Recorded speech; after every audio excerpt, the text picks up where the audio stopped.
Irmãos, graça e paz. Hein? Queridos, essa noite eu queria iniciar a nossa exposição com algumas perguntas para vocês. Você já se frustrou com alguma coisa? Você já se frustrou, por exemplo, com a tua saúde, pelo que você deveria fazer e não faz? Por exemplo, você deveria se exercitar e não se exercita. Você já se frustrou com isso? Você já se frustrou com alguma dieta que você tentou fazer? Agora vai, mas não foi. Já se frustrou com isso? Você já se frustrou, por exemplo, depois de ter estudado demais para passar num concurso, num vestibular, e acaba não acontecendo e você se frustra? Você já se frustrou com isso? Você já se frustrou com pessoas? Você achava que aquela pessoa não era assim, e você acabou conhecendo ela melhor, e aí você se frustrou com ela? Você já se frustrou com o Evangelho? Aí a pergunta muda de força, né? Frustrar com o Evangelho.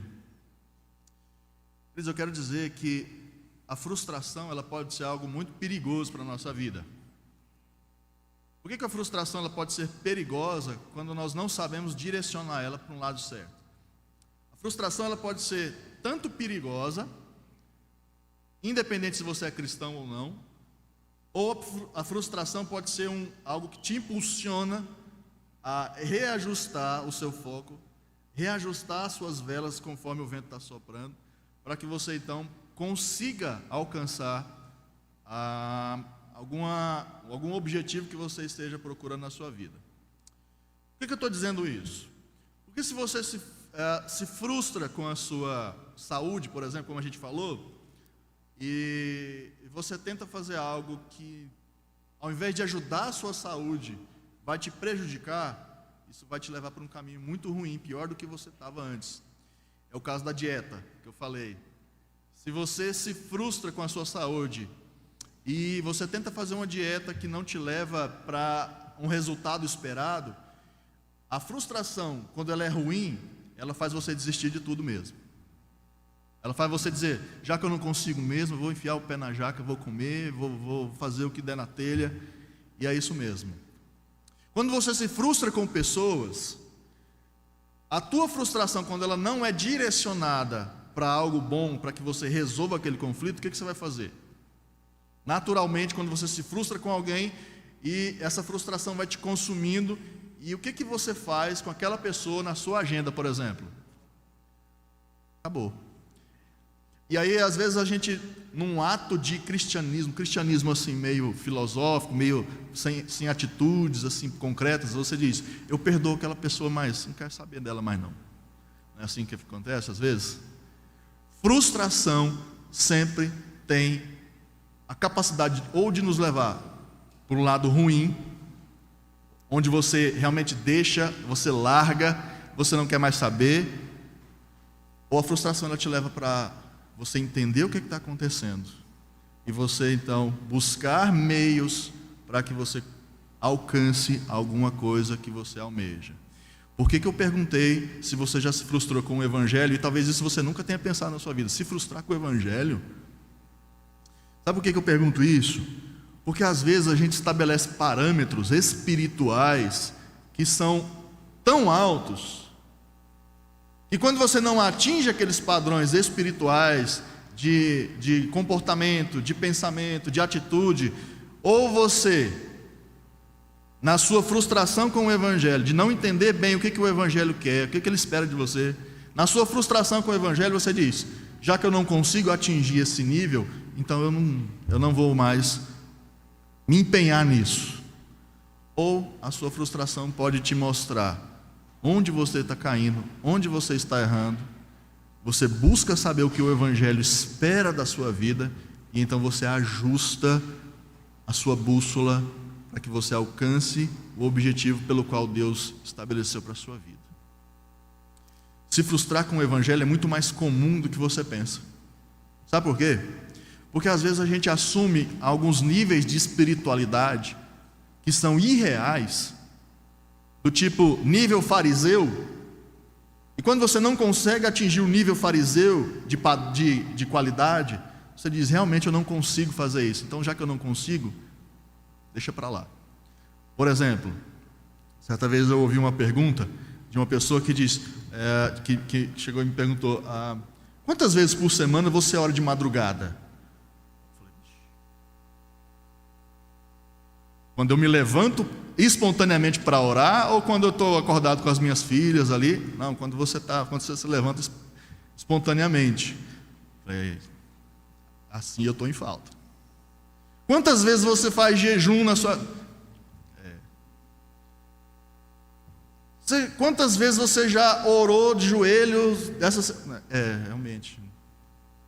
Então, irmãos, tem alguns padrões de espiritualidade que mais se assemelham com um tipo de evangelho de resultado, onde você se esforça e Deus te abençoa, do que de fato de desfrutar uma graça abençoadora e que te mostra exatamente o que Deus quer de você. E quando a gente não sabe que tipo de crente Deus quer que eu seja, qualquer tipo de crente serve. O fariseu, o moralista, aquele que tem aversão ao mundo, que tem aversão às coisas que são mundanas, e que quando a gente olha para a Escritura, Deus diz, eu rogo ao Pai que Ele não tire vocês do mundo, mas que guarde vocês do mal. Ou seja, a gente está vivendo num mundo que é mal. A gente tem que desfrutar de algumas coisas que o mundo nos oferece, mas quando a gente assume uma postura de ascetismo, de jogar tudo fora, aí você assume uma religiosidade meio farisaica. O que eu quero dizer com isso, irmãos? A gente já vai entrar no texto. O texto que nós vamos ler nessa noite mostra para nós exatamente que tipo de crente agrada a Jesus. Se você é um crente hoje que está frustrado com a sua própria vida espiritual, com o seu relacionamento com Jesus, ou se você é um crente que está bem, você se enxerga nesse texto, essa mensagem é para você. Para que você, no seu alto de frustração com o Evangelho, você direcione a sua frustração, não para que você deixe de fazer aquilo que você não consegue, deixe de tentar fazer aquilo que você não consegue, para olhar para a Bíblia, para que ela te diga quem você precisa ser para agradar a Jesus. E você vai se surpreender o quanto é simples aquilo que Jesus prescreve para nós. Então eu quero te convidar a abrir a sua Bíblia no livro de Apocalipse. Apocalipse capítulo 3, versos 7 a 13. Essa é a penúltima carta que nós vamos estudar das cartas do Apocalipse. É a 6ª carta que a gente vai estudar. E é direcionada à igreja de Filadélfia.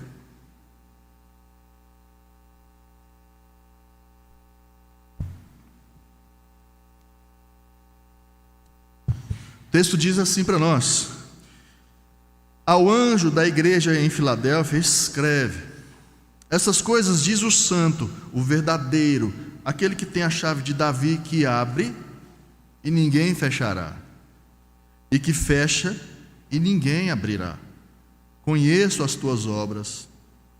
Eis que tenho posto diante de ti uma porta aberta, a qual ninguém pode fechar. Que tens pouca força, entretanto guardastes a minha palavra e não negaste o meu nome. Eis farei que alguns dos que são da sinagoga de Satanás, desses que a si mesmos se declaram judeus e não são, mas mentem, eis que os farei vir e prostrar-se aos teus pés e conhecer que eu te amei.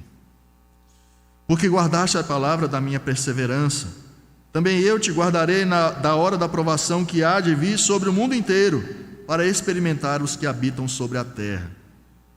Venho sem demora, conserva o que tens, para que ninguém tome a tua coroa. Ao vencedor, falo-ei coluna no santuário do meu Deus, e daí jamais sairá.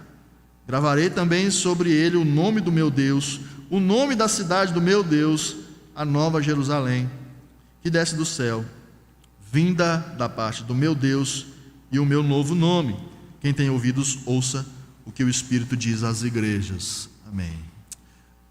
Queridos, essa, como eu disse, é a 6ª carta que a gente vai estudar. E nós pretendemos chegar até o final desse livro do Apocalipse e não nos ater apenas às igrejas. Mas a gente percebe que Filadélfia, ela destoa do restante das outras igrejas. Filadélfia e Esmirna são as únicas igrejas que Jesus tem apenas elogios para fazer para elas. E quando a gente percebe o contexto a qual essa igreja ela existiu, essa cidade, Filadélfia, ela tem um nome interessante porque ela surge e contrasta um pouquinho aquilo que a gente vê entre a relação da igreja com a cidade. Aquela cidade, o nome Filadélfia significava amor fraterno. Da mesma raiz da palavra filosofia, filo é amor. E quando a gente vê filo, é amor, e Délfia vem de Delfos, irmão, amor fraterno. Hoje ela é uma cidade que fica na Turquia, ela existe ainda hoje, essa cidade. A igreja ainda não existe mais. Mas a gente percebe que o nome dessa cidade parece que indicava esse amor fraterno, parece que indicava que era uma cidade que tolerava diversas cosmovisões ali. Era uma cidade que talvez pregava a existência de diversos grupos, de pluralidades de filosofias.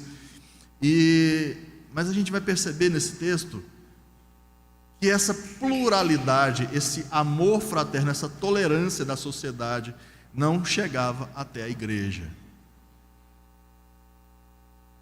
E a gente percebe que, por ser uma igreja fiel, tanto Esmirna quanto Filadélfia foram igrejas que sobreviveram por mais tempo do que as outras igrejas na história. Porque até meados do século XX, começo do século XX, naquela mesma cidade, hoje com outro nome, mas naquela mesma cidade, ainda existiam 5 congregações cristãs, mesmo sendo uma cidade completamente tomada pelo Islã. Hoje é uma cidade islâmica. Mas Filadélfia foi uma igreja tão fiel a Jesus, que o Senhor conservou ela firme ali, até meados do começo do século XX, mesmo em meio a essa turbulência de islamismo que talvez cercasse aquela igreja. Quando a gente olha para o texto, percebemos que Jesus tem a mesma intenção quando ele se apresenta para as igrejas, e aqui nessa igreja de Filadélfia, ele se apresenta de uma maneira diferente e que faz sentido para aquele povo naquele momento. Então Jesus se apresenta, e olha só, irmão, as cartas sempre começam com Jesus se apresentando, com atributos que dizem respeito ao momento que a igreja está vivendo. Quando ele diz essas coisas, diz o santo, o verdadeiro e aquele que tem a chave de Davi, que abre, fecha a porta e ninguém pode interferir em tudo isso. O que Jesus quer dizer quando ele diz que é o santo, o verdadeiro e que tem a chave de Davi, que está enviando essa carta para vocês? Quando Jesus diz o santo, ele está querendo dizer para aquela igreja que ele e o Pai, ou Yahvé, do Antigo Testamento, aquele Deus que conduziu Israel, são a mesma. Estão na mesma trindade e estão no mesmo patamar de divindade. Não são a mesma pessoa, mas estão na trindade, são Deus, eles são um só Deus. E é esse santo que está enviando essa carta para aquela igreja. Está ligado ao título de Deus Pai, como eu disse no Antigo Testamento. E é interessante como é que Deus se apresenta muitas vezes para Israel, lá no Antigo Testamento, porque ele diz que ele é o santo de Israel. Quer alguns exemplos de como Deus se apresentou dessa maneira para o povo de Israel lá no Antigo Testamento? E Jesus está pegando essa conexão lá do Antigo Testamento e aplicando para essa igreja, para dizer, o Pai estava lá dizendo, eu sou o santo de Israel, e eu estou aqui dizendo hoje que sou o santo da igreja. Por exemplo, no Salmo 89:18 vai dizer, pois ao Senhor pertence o nosso escudo, e ao santo de Israel, o nosso rei. Ou talvez em Isaías 41, verso 14, diz: não temas, tu, verme de Jacó, povozinho de Israel, eu te ajudo, diz o Senhor, o teu Redentor é o Santo de Israel. Ou talvez em Isaías 47, verso 4, que diz: o nosso Redentor, cujo nome é o Senhor dos Exércitos, é o Santo de Israel. Então Jesus está dizendo para esse povo: sabe aquele Deus do Antigo Testamento, que dizia que era o Santo de Israel? Nós estamos com vocês. Nós estamos enviando essa carta para vocês, porque eu sou o Santo de Israel também, e consequentemente o Santo da igreja. Jesus também, quando vai dizer que ele é o verdadeiro, perceba que Jesus está lidando, ou essa igreja está lidando com um grupo que estava arrogando para si a verdade exclusiva, que eram os judaizantes. A gente vai entender um pouquinho mais à frente quem era esse povo. Mas os judaizantes era essa parcela da religiosidade judaica que eram os moralistas, aqueles que jejuavam 3 vezes por semana, davam o dízimo do endrio, do cominho, aqueles que não faziam absolutamente nada no sábado, aqueles que acusavam Jesus de curar alguém no sábado. Certa vez, e diversas vezes, Jesus ele vai efetuar curas no sábado, curas milagrosas no sábado. E teve uma vez que Jesus entrou no templo, e era num sábado, e ele viu que tinha um homem com a mão ressequida, com alguma deficiência na mão. E Jesus, em pleno sábado, chama aquele homem para o centro e cura a mão, para o centro do templo, e cura a mão daquele homem. E aquilo para os fariseus, para os moralistas, para esses judaizantes foram algo terrível. Foi algo terrível que Jesus fez, porque Jesus não poderia ter curado aquele homem no sábado. Tamanha era a mente cauterizada desse povo. Eles não entendiam que o sábado, o homem não foi feito para o sábado, mas o sábado foi feito para o homem descansar. E ali Jesus mostrou para eles que fazer o bem no sábado também era lícito, mas para eles não. Se Jesus ressuscitasse um morto no sábado, eles ainda acusariam Jesus, porque eles eram moralistas, porque eles pegavam uma coisa que era boa, transformavam ela numa regra quase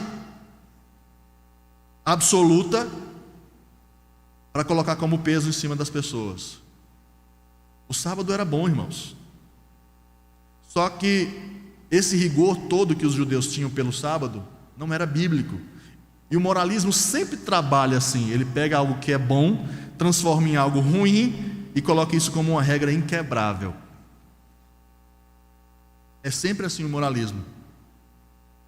É sempre algo que veio para trazer benefício, mas eles colocam tanto peso em cima disso que acaba sendo quase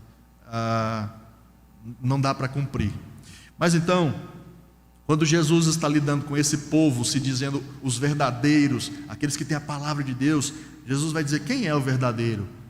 E ele vai dizer que ele é o verdadeiro. Quando Jesus diz isso, que é o santo, o verdadeiro, ele está dizendo que ele é o Messias, rejeitado por esse grupo judaizante, tido como falso profeta por esses judeus, mas que ele de fato foi o enviado de Deus para salvar aquele povo. Então, a despeito da opinião daqueles judaizantes a respeito de Jesus, Jesus está dizendo: sou eu, aquele que foi enviado por Deus, eu sou o verdadeiro Messias, e não esses fariseus moralistas que estão tentando acabar com a vida de vocês aí na igreja. Então Jesus faz esse contraste entre ele mesmo e esse grupo religioso que estava perseguindo essa igreja. E por que Jesus então diz que ele é aquele que tem a chave de Davi, que abre e ninguém fechará, e que fecha e ninguém abrirá? Queridos, ter a chave significa que alguém detém autoridade para governar alguma coisa. Alguém tem autoridade para adentrar algum lugar e permitir ou restringir a entrada de alguém. Quando Jesus diz que tem essa chave, ele está dizendo que é ele quem autoriza ou não a entrada de alguém no reino. Ter as chaves é justamente isso. É ter o controle de alguma coisa. E quando Jesus associa essa imagem com a igreja, a gente entende o que Jesus está querendo dizer. É Jesus quem tem as chaves da igreja. É por isso que ele vai dizer para Pedro que ele vai dar as chaves do reino e da igreja àqueles apóstolos, e aquilo que eles ligarem na terra será ligado no céu, e aquilo que eles desligarem na terra será desligado no céu. É autoridade para permitir que pessoas adentrem ao reino de Deus. Não a igreja física. Adentrar a igreja física qualquer um pode fazer. Adentrar ao reino de Deus só pode ser feito se o Messias, o verdadeiro, o Santo de Israel, assim o permitir. Mas por que essa chave é descrita como a chave de Davi, queridos? Não bastaria ser uma chave qualquer, ou Jesus ele tem que associar essa chave como sendo algo de Davi. Significa que essa chave ela vem de dinastia, da dinastia de Davi. Você vai se lembrar que Deus ele faz algumas promessas para Davi, e uma delas é extremamente importante para a gente entender esse texto e esse dizer de Jesus. Deus ele vai prometer para Davi lá no Antigo Testamento que não faltará da descendência de Davi quem se assente no trono. Ou seja, a linhagem de Davi ela está predestinada a ser uma linhagem real. E quando Deus promete isso para Davi, ele está preparando o caminho para a chegada do Messias, porque Jesus é descendente de Davi. Então, quando ele associa essa chave com Davi, ele está dizendo que essa chave pertence à dinastia de Davi e vai ser entregue nas mãos desse filho de Davi, que é Jesus. Quando a Bíblia fala que Jesus é filho de Davi, não é que ele era filho, obviamente, do próprio Davi, mas é da descendência humana de Davi.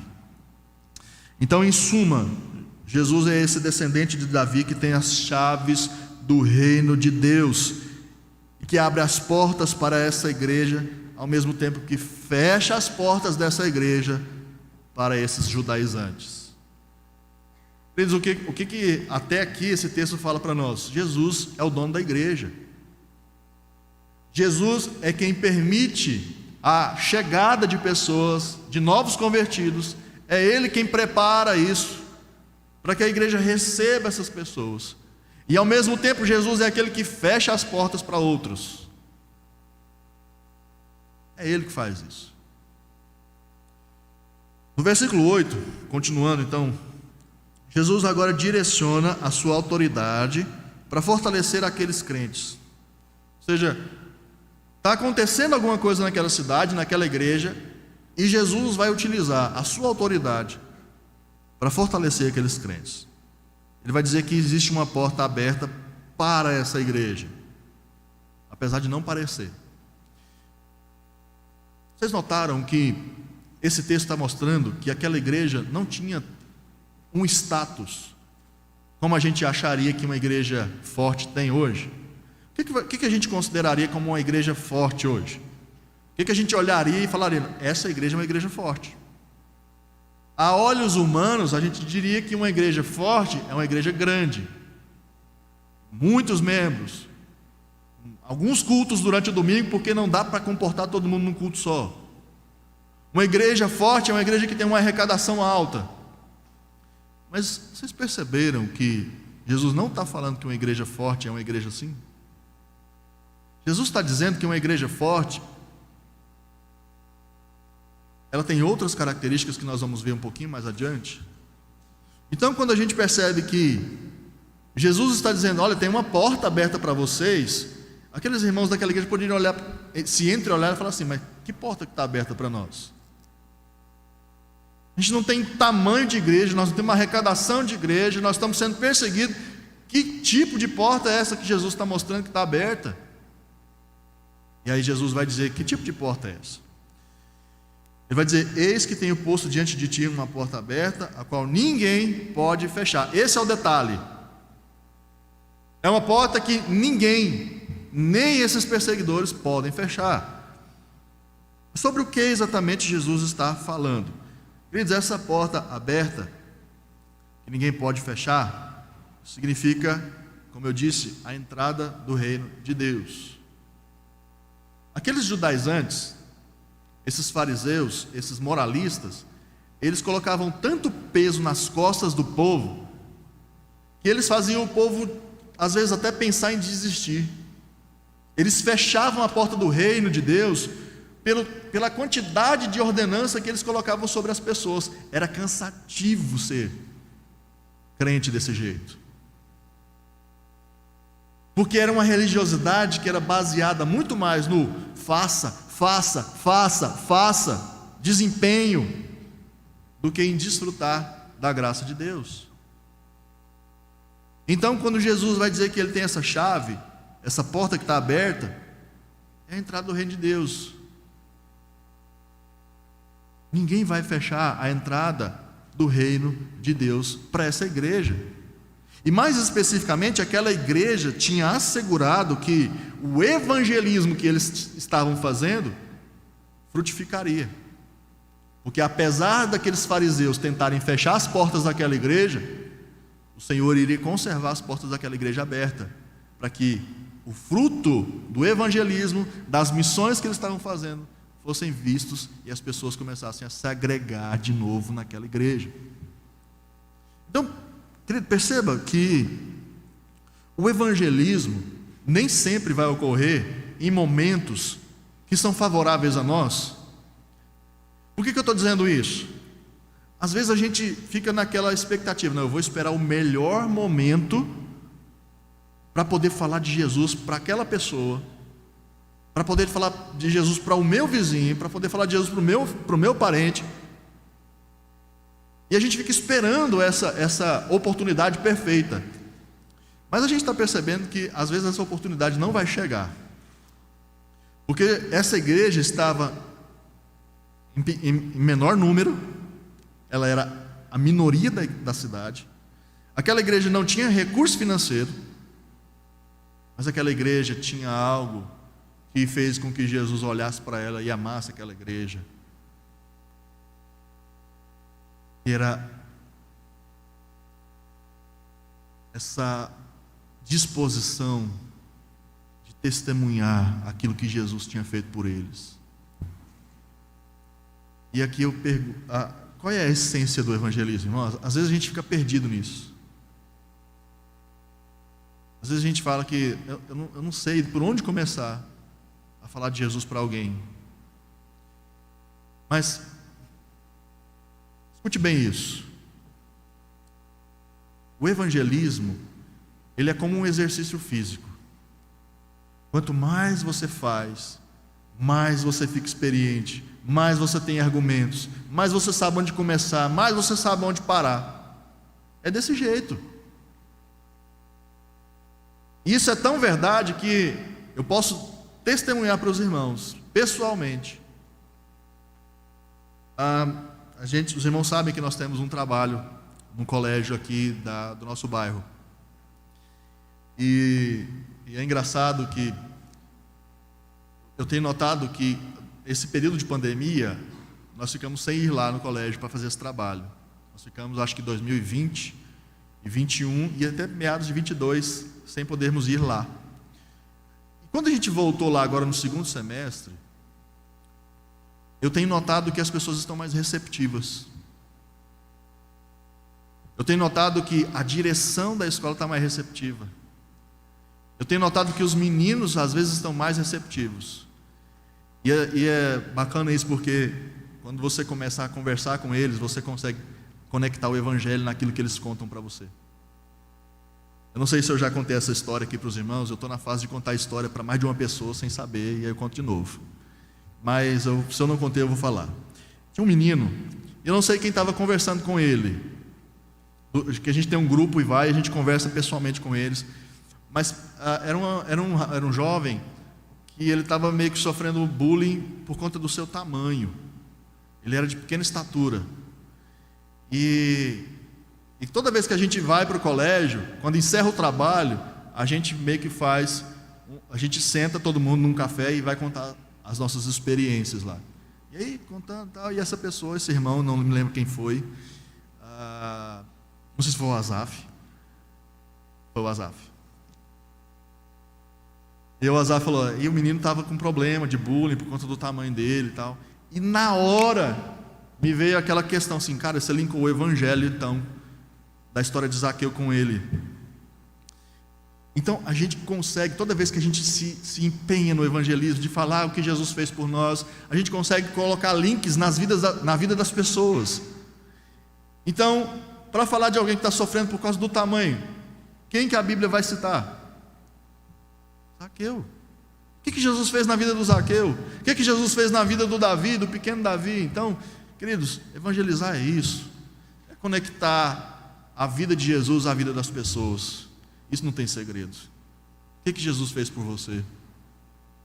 Mas você só consegue evangelizar se você não estiver frustrado com o evangelho.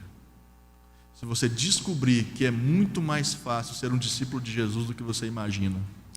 Mas, seguindo adiante, Jesus mostra também que aquela igreja, que não tem recurso, não tem uma quantidade expressiva de membros, pode ser uma potência missionária. Isso serve para você também, querido.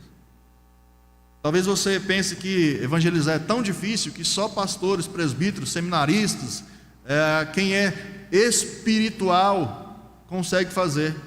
Mas olha o que aquela igreja fazia. Olha o que aquela igreja fazia, sem recursos, sem pessoas, sem status.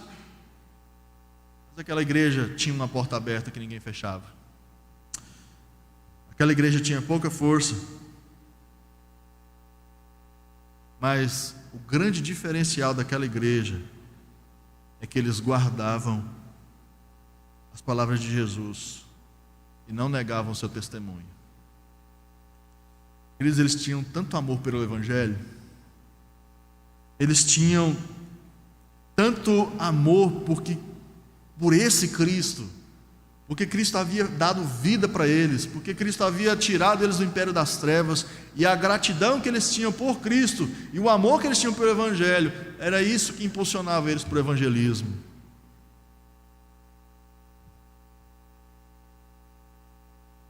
Levava eles a amar a Deus acima dos seus próprios interesses pessoais.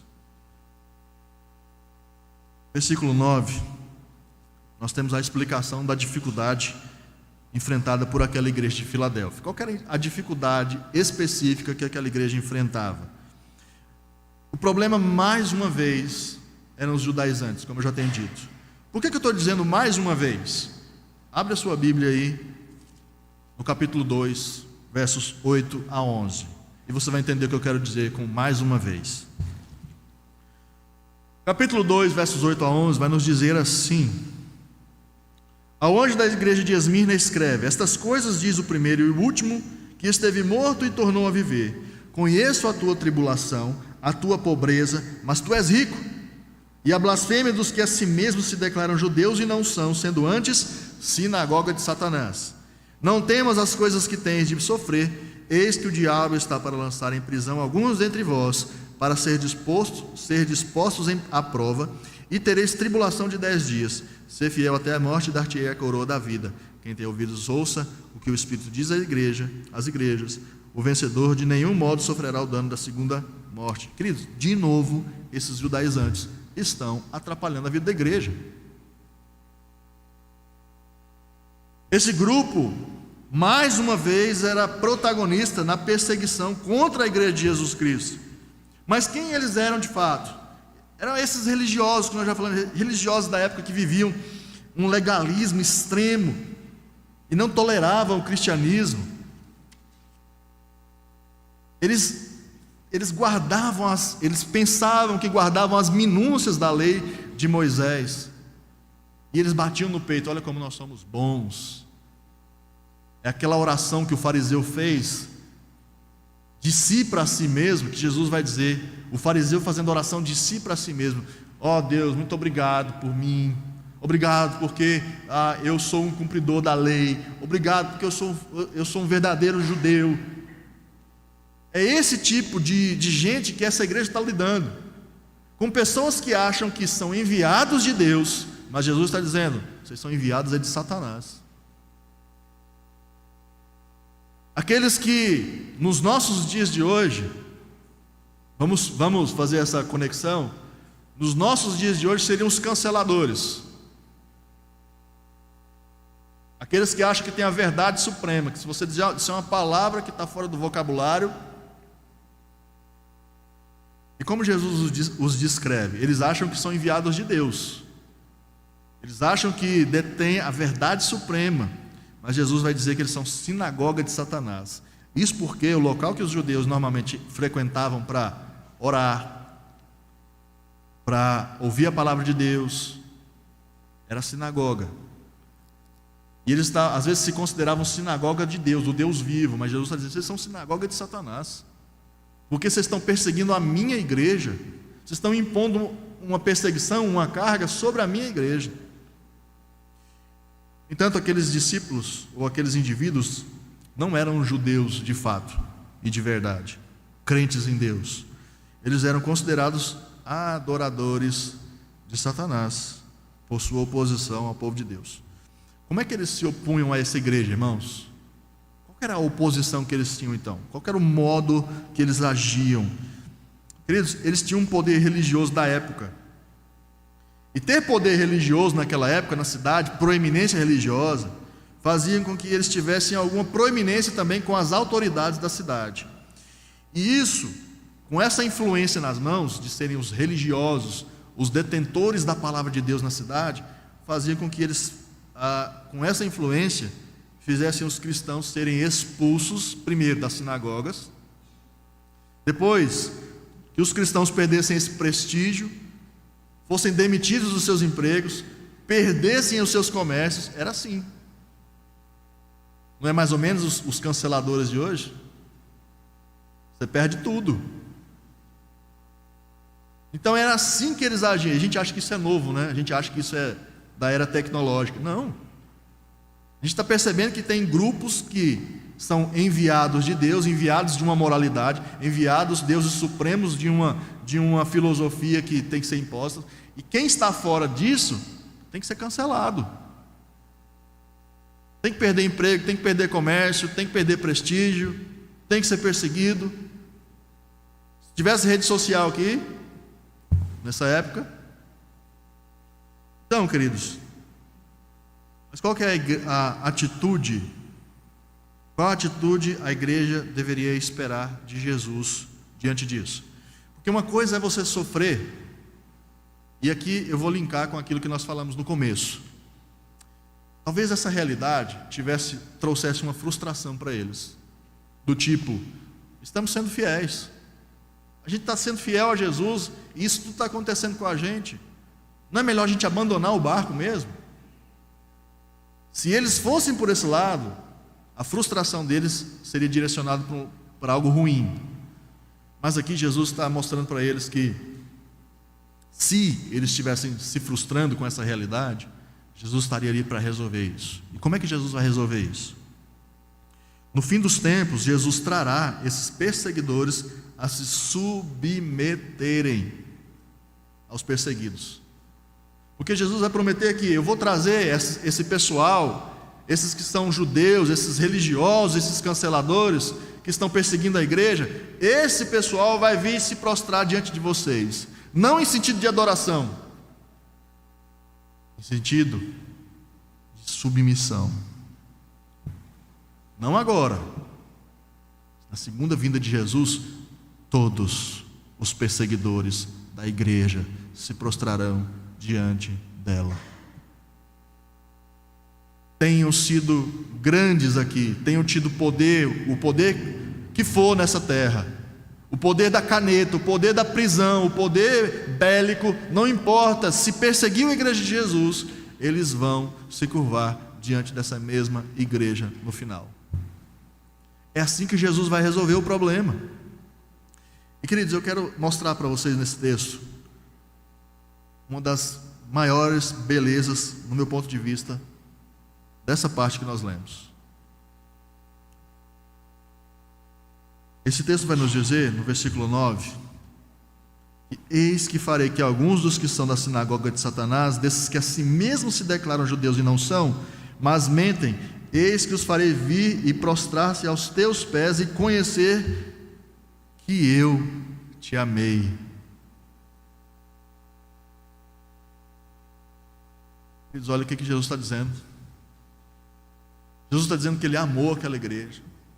Jesus está dizendo que é o seu amor pela igreja que faz com que Ele prometa esse tanto de coisa, que prometa uma vida eterna, que prometa que essa igreja vai ser coluna no templo de Deus, que essas maravilhas que Jesus está prometendo aqui é porque Ele ama a sua igreja. E quando Jesus diz que Ele ama a sua igreja, Ele está dizendo que ama você. Você. No verso 10, vai nos dizer que por causa desse amor, Jesus faz uma promessa àquela igreja. Que promessa Jesus faz? Aquela igreja estava sendo fiel ao Senhor, mesmo com tanta coisa sendo tirada dela. Nós já dissemos que essa igreja foi tirada, as pessoas estavam perdendo seus empregos, seus comércios, seu prestígio, estava perdendo tudo em nome de Jesus. Mas Ele faz algumas promessas para essa igreja, de que eles seriam guardados de uma provação em nível global. Essa provação, irmãos, se refere ao que vai acontecer no final dos tempos, antes da volta de Jesus. Antes da volta de Jesus, irmãos, você está achando que os nossos dias estão difíceis? Você está frustrado com os nossos dias? Espera um pouquinho mais, para você ver o que vai ser de fato, o que é ruim. Eu costumo brincar às vezes com alguns irmãos, que quando esse tempo chegar, queridos, eu já quero estar na glória. Porque quando o anticristo se manifestar, queridos, tudo que a gente já passou até agora vai ser fichinha. Nós vamos ver um pouquinho mais adiante em Apocalipse. Mas dias terríveis estão esperando o mundo inteiro. Não só para os crentes, mas o mundo inteiro. Quando a gente chegar na parte dos selos, da abertura dos selos, os irmãos vão ver que tanto o ímpio quanto o crente vão sofrer. Só que quando Jesus diz que Ele vai guardar aquela igreja dessa perseguição, dessa provação, Jesus não está dizendo que Ele vai tirar a sua igreja desse caos que o mundo vai passar. Como algumas teologias dizem, que a igreja vai ser arrebatada, o bicho vai pegar aqui embaixo, mas a igreja não vai passar por isso. Não, a igreja vai passar. O que Jesus está dizendo para essa igreja é: eu vou preservar vocês nesse momento. A salvação de vocês está garantida. A proteção dada para a igreja e a todos os crentes nesse contexto é espiritual, e a força para suportar. Se você e eu estivermos vivos nessa época, Jesus garante para nós que Ele vai dar força para nós suportarmos, e essa força ela é espiritual, para que a gente não negue o nome dEle. Então perceba que até para ser mártir, Jesus tem que ajudar a gente. Até para morrer pelo Evangelho, Jesus tem que ajudar a gente. Isso mostra que o ser humano em si mesmo não é nada. Sem Jesus nós não somos absolutamente nada.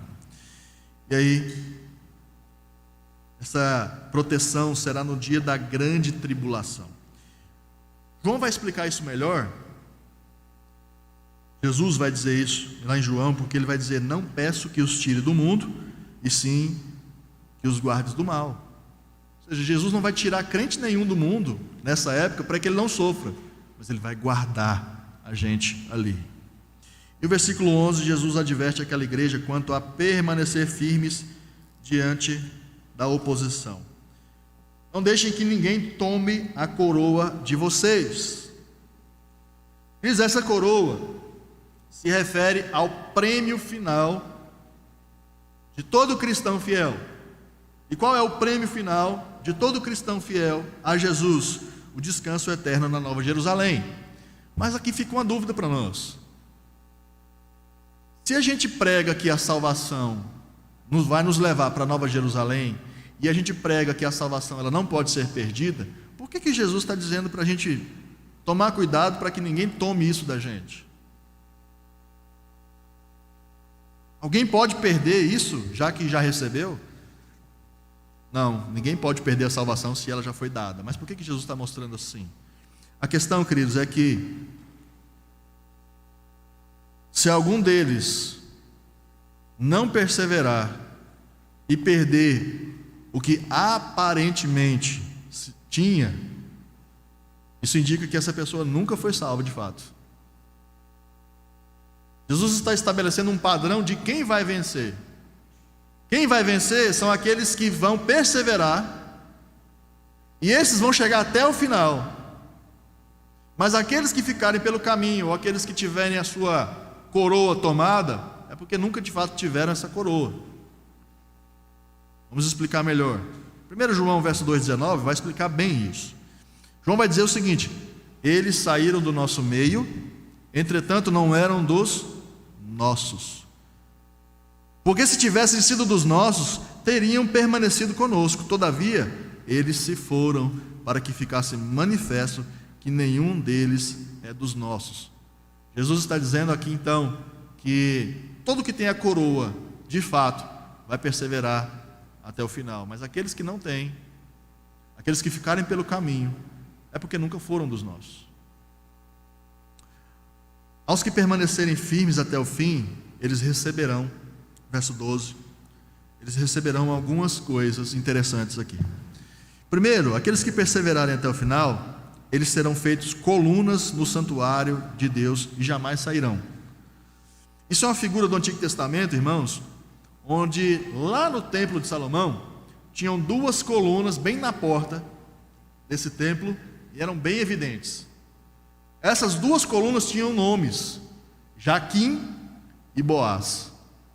Jaquim significa ele se estabeleceu, ou seja, ele, Deus, ele se estabeleceu na terra, e Boaz significa pelo seu próprio poder.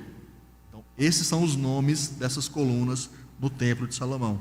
E essas colunas representavam estabilidade.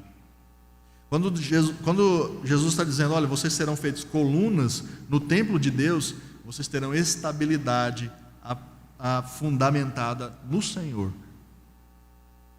pela eternidade. Ele diz também que eles terão gravados sobre si o nome de Deus e o nome da cidade de Deus, a Nova Jerusalém. Por que eles vão ter esses nomes gravados em si? Da mesma forma que as colunas tiveram nomes lá no Antigo Testamento, os crentes terão inscritos ou esculpidos nomes que os identificam com Deus. Não é que o seu nome chegar lá no céu vai ser outro não, irmão. Você vai permanecer com o mesmo RG, o mesmo nome lá no céu. Não se preocupe com isso, a menos que você não goste do seu nome. Mas aqui a questão ela é simbólica. Deus ele vai gravar em nós um título de propriedade. Seremos colunas no templo, teremos estabilidade, teremos o nome de Deus gravado e teremos o nome da cidade gravado em nós, da Nova Jerusalém. Mas por que a gente vai ter nome de cidade gravado na gente? O nome da cidade gravada representava e representará a nossa nova cidadania. Aí sim, você não vai ser mais conhecido como alguém que nasceu na sua cidade. Não vou ser mais conhecido como aquele que nasceu em Goiânia. A minha cidadania não vai mais ser brasileira. A sua cidadania também não vai mais ser brasileira. A sua cidadania vai ser da Nova Jerusalém. E o novo nome de Cristo. Jesus vai dizer, no finalzinho do verso 12, que ele vai gravar também o meu novo nome. O novo nome de Cristo. Queridos, aqui nós temos que nos curvar. Aqui nós temos que nos curvar e dizer que não temos condição de saber o que Jesus quis dizer especificamente com isso. Nós não conseguimos identificar o significado de que nós teremos o nome novo de Jesus gravado sobre nós. Então, quando nós chegarmos lá no céu, você vai perguntar para Jesus: o que eu quis dizer naquele dia da pregação? Para que Jesus te diga pessoalmente o que ele quer dizer com isso. Mas nós nos contentamos em ter o nome dele em nós. Eu quero concluir então essa exposição dizendo o seguinte: o que esse texto nos ensinou, irmão? O que você e eu aprendemos nessa noite com esse texto, com essa carta para Filadélfia? Primeiro, Jesus ama a sua igreja por sua fidelidade e não por números. Às vezes a gente procura uma igreja, queridos, que ela apresenta números. E eu não estou dizendo que isso é ruim. Não estou dizendo que a igreja não precisa buscar isso. Mas não é o fator que faz Jesus dizer para aquela igreja: eu amo vocês.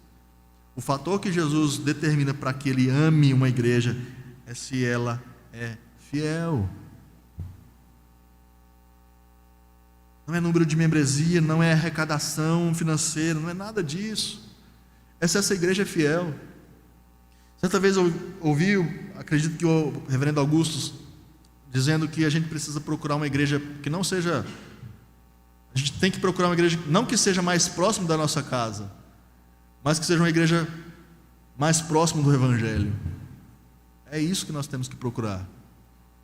E Jesus ama igrejas que são fiéis, apesar, ou talvez, se essa igreja for pequena em número de membros e insuficiente em questão de arrecadação. Jesus ama essa igreja sim. Segunda conclusão, ou aquilo que nós aprendemos com esse texto: a igreja sempre está em rota de colisão com o sistema e será perseguida por isso. A igreja, queridos, sempre vai estar em rota de colisão com o sistema. Seja o sistema religioso majoritário, seja o sistema político, seja o sistema filosófico, seja o sistema judiciário. Todas as vezes que a igreja decidir se opor a qualquer tipo de sistema majoritário, para respeitar, para ser fiel à palavra de Deus, ela vai ser perseguida. E aqui nós sempre estamos perguntando: se isso acontecer com a gente, qual vai ser a nossa reação? Se a igreja começar a ser perseguida, isso vai acontecer no final dos tempos, isso já acontece em partes do mundo. Se isso acontecer conosco, como é que nós vamos reagir? Talvez isso já aconteça com você em um grau, uma escala menor. Talvez algumas perseguições já aconteçam com você porque você é crente, você é fiel. Nos lembremos dos exemplos de Daniel e de seus amigos. Então, sempre que a igreja estiver em oposição ao sistema, ela vai ser perseguida. E último, o que nós aprendemos com esse texto? É que a igreja deve esperar a segunda vinda de Jesus para ter justiça plena. A igreja não pode ser imediatista. O imediatismo faz com que a gente tome a responsabilidade de fazer justiça com as próprias mãos. Talvez se aquela igreja de Filadélfia fosse imediatista, ela iria partir para cima dos judaizantes. Ela iria se armar, ela iria formar uma milícia para combater aqueles judaizantes. Mas Jesus está dizendo: olha, eu vou dar a paga para esse povo. E é assim que a gente tem que agir também. Se você está descontente com alguma coisa, que você está descontente com alguma injustiça, é Jesus que vai retribuir isso.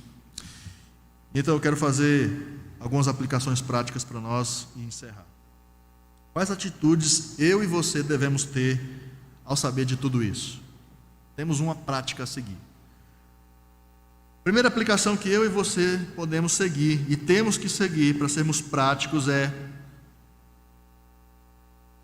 e eu e você podemos ser crentes aprovados por Deus se guardarmos a sua palavra e vivermos como missionários.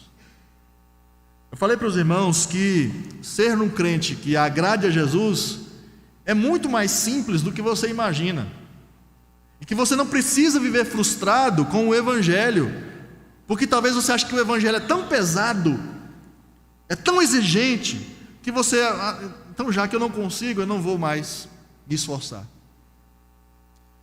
Mas irmãos, Olha o que Jesus está estabelecendo para que nós sejamos crentes amados por Ele, crentes que são elogiados por Ele. Duas coisas: nós precisamos guardar a sua palavra, precisamos amar a sua palavra e precisamos compartilhar a sua palavra. Se você seguir isso, se você se empenhar nisso, você pode ter plena certeza de que você vai estar sendo fiel a Jesus, fiel ao seu chamado. Você não precisa saber tocar diversos instrumentos, você não precisa acordar de madrugada para poder orar, você não precisa, se esse for o seu costume, ok, faça isso, mas saiba que isso não te deixa num nível de espiritualidade mais relevante diante de Deus. O que faz você ser amado, ser elogiado, ser olhado com Jesus com amor, é se você tem amor pela sua palavra, e se você compartilha essa palavra maravilhosa com as outras pessoas. Aqueles crentes não tinham esse vigor, aqueles crentes não eram super crentes, eles eram crentes comuns, irmãos, mas eles viviam a simplicidade do amor à palavra e em falar dessa palavra para as pessoas. Se dedique a isso. Palavra, só isso. Segunda aplicação prática que a gente pode fazer nessa noite. Mas se você for dessa maneira, queridos, se prepare para a oposição por ser fiel a Deus. Pode ser que você perca o que você considera mais importante por amar mais a Deus. Pode ser que você perca aquilo que você considera mais importante para que você se dedique a Deus. Mas saiba que isso te torna, ou vai te tornar, uma coluna no santuário de Deus na eternidade. Vai valer a pena. E eu quero concluir então dizendo o seguinte: querido, tenha certeza do amor de Deus por você. Não duvida do amor de Deus por você, em hipótese nenhuma. Não se sinta o pior dos pecadores, porque você não consegue atender aos padrões de uma religiosidade. Aqueles crentes eram tão poucos, fracos, mas eles eram gigantes diante de Deus, por amar Jesus. Jesus ama você. Jesus ama você e vai levar você para Nova Jerusalém. E quando a gente sabe que Deus, que Jesus, Ele nos ama, isso tira de nós uma frustração tão grande de não conseguirmos atingir o nível que a gente achava que o Evangelho estava impondo para nós. Você vai deixar de se achar o pior crente da igreja porque você não consegue atingir um nível de espiritualidade que você acha que é adequado. Quando você tem a certeza de que Jesus, Ele te ama, você tem a sua autoestima, que não é errado você ter isso, mas uma autoestima baseada não naquilo que o mundo diz que você tem que ser, que se amar acima de tudo, mas uma autoestima que vem do Evangelho, de entender que Jesus, Ele ama você porque você simplesmente guarda a sua palavra e que você tem prazer em falar para as pessoas quem Ele é. É assim que nós temos a nossa autoestima, a boa autoestima alimentada pelo Evangelho. Nós só temos essa autoestima porque nós estamos conectados com a palavra. E quando isso acontece, você não vai precisar mais de remédio para dormir. Eu não estou falando para você parar ainda, tá? Você não precisa mais de remédio para dormir. Você não precisa de antidepressivo. Sabe por quê? Porque a sua condição diante de Deus, ela está restaurada.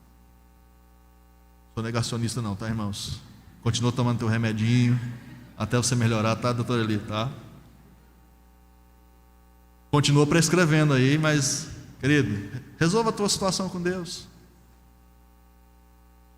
Davi vai dizer isso muito bem: em paz me deito e logo pego no Por quê? Oh, maravilhas. Pega a tua frustração com o Evangelho, irmãos, e leva para cá.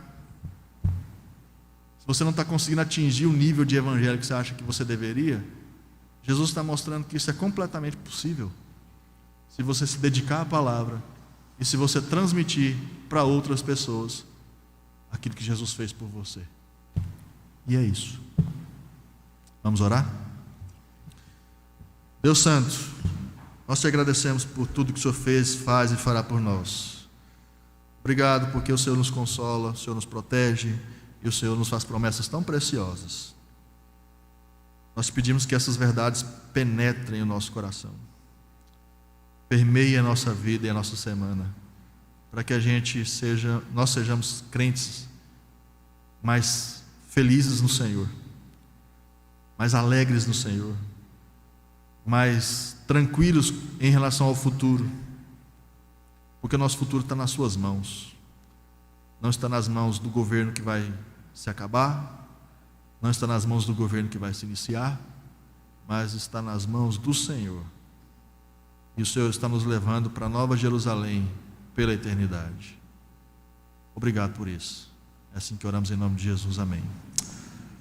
Receberá a bênção. Igreja do Senhor, que você nessa noite tenha entendido essa palavra, se aproprie disso, e que essa paz que excede todo entendimento, que vem do Pai, do Filho e do Espírito Santo, tome conta da sua vida hoje e para todo sempre, em nome de Jesus. Amém.